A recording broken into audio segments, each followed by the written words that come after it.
महाराष्ट्र राज्य महिला आयोगाच्या अध्यक्षा रुपाली चाकणकर यांनी दिनांक 25 जुलै रोजी नवी मुंबईतील मृत पीडिता अक्षता म्हात्रेच्या कुटुंबियांची भेट घेत त्यांचं सांत्वन केलं। त्याचबरोबर राज्य महिला आयोग पीडित कुटुंबियांना सर्वतोपरी मदत करून न्याय मिळवून देण्यासाठी सर्व प्रयत्न करेल असं आश्वासन रुपाली चाकणकर यांनी यावेळी दिलं। अक्षता म्हात्रे या विवाहितेसोबत डायघर येथे घोळ गणपती मंदिरात 3 पुजाऱ्यांनी दुष्कृत्य करून तिचा जीव घेतला। त्यामुळे राज्यातील सर्व मंदिरातील पुजाऱ्यांची नियुक्ती पोलीस व्हेरिफिकेशन करूनच केली पाहिजे असं वक्तव्य यावेळी रुपाली चाकणकर यांनी केलं।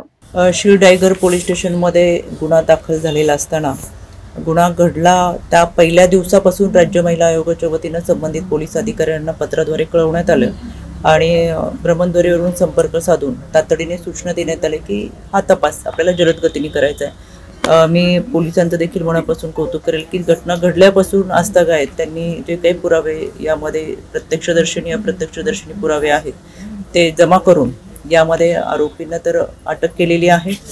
राज्य महिला आयोगाच्या वतीनं हे कोणी आरोपी अटकेत आहे त्यांच्यावरती कडक कारवाई व्हावी आणि अशा घटना परत घडू नयेत, त्यांना प्राबंध बसावा, यासाठी फाशीची शिक्षा व्हावी यासाठी राज्य महिला आयोग मागणी करतेच। पण फास्ट ट्रॅकच्या प्रोसेसमधून ही केस होत असताना कमी कालावधीमध्ये चार्जशीट दाखल करून आरोपींवरती कारवाई करण्याची मागणी राज्य महिला आयोगाच्या वतीने देखील केली आहे। आम्ही देखील पाठपुरावा करतोय। यामध्ये तपास अधिकारी सुद्धा चांगल्या पद्धतीने तपास करतात। कुटुंबियांची जी काही मागणी असेल त्यांना यामध्ये जे काही CCTVचे फुटेज पाहिजे असतील किंवा त्यांच्या मनामध्ये ज्या काही शंका असतील त्या दूर व्हाव्यात यासाठी पोलिसांना देखील सूचना दिलेल्या आहेत की कुटुंबाची जी काही मागणी असेल त्या पद्धतीने त्यांना यामध्ये माहिती देण्यात यावी आणि सहकार्य करण्यात यावं। खरं तर अशा घटना घडत असताना 2 प्रश्न मनामध्ये उपस्थित राहतात, ते म्हणजे मंदिरामध्ये सेवेकरी म्हणून जे या ठिकाणी आहेत किंवा येतात की त्यांचं ओळखपत्र कॅरेक्टर सर्टिफिकेट असतं का किंवा खरं अर्थानं गुरुकुलमधून त्यांना अशा पद्धतीने शिक्षा दिली जाते का, हा एक भाग। आणि दुसरी गोष्ट संबंधित पीडिता खरं तर दुर्दैवानं आपल्याकडे कौटुंबिक हिंसाचार होत असताना सासरी जर काही छळ झाला तर घराच्या बाहेर पडल्यानंतर बऱ्याच वेळा माहेरी महिला येतात, पण मनाची अवस्था ही द्विधा असते की माहेरी जायला नको असं वाटत असताना तर आपल्याकडे वन स्टॉप सेंटर महाराष्ट्रामध्ये मोठ्या प्रमाणात आहे। पण कदाचित या वन स्टॉप सेंटरची माहिती नसल्यामुळे पीडिताने मंदिराचा आश्रय घेतलेला, पण वन स्टॉप सेंटरची जर माहिती असेल तर आपण तिथं स्वाधारगृह म्हणून निर्माण केलेले आहेत महाराष्ट्रात मोठ्या प्रमाणात। आपल्या प्रसार माध्यमांच्या माध्यमातून मला आपल्याला विनंती करायची आहे की आपण ही वन स्टॉप सेंटर स्वाधारगृहाची माहिती माझ्या महाराष्ट्रातल्या महिलांपर्यंत पोहोचवावी, जेणेकरून दुर्दैवाने असे प्रसंग कोणावर येऊच नाहीत।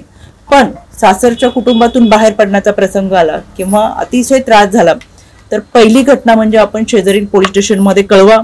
दुसरी घटना तिथे भरोसा सेल असतो जो तुम्हाला मदत करतो आणि तरी सुद्धा त्या मानसिकतेतून जात असताना तुम्हाला मदत झाली नाही तर तुमच्यासाठी वन स्टॉप सेंटर असतं, जे कधीही तुम्ही गेलात तर 24 तासामध्ये तुम्हाला चांगल्या पद्धतीची सेवा देतात, तुम्हाला राहण्याची व्यवस्था करतात आणि खऱ्या अर्थानं तुमच्या कुटुंबाबरोबर संवाद साधत असताना ज्या काही घटना घडल्या असतील कौटुंबिक हिंसाचारामध्ये त्याच्यामध्ये संवाद घडून आणून परत एकदा ते कुटुंब एकत्र करण्याचा प्रयत्न या माध्यमातून होतो।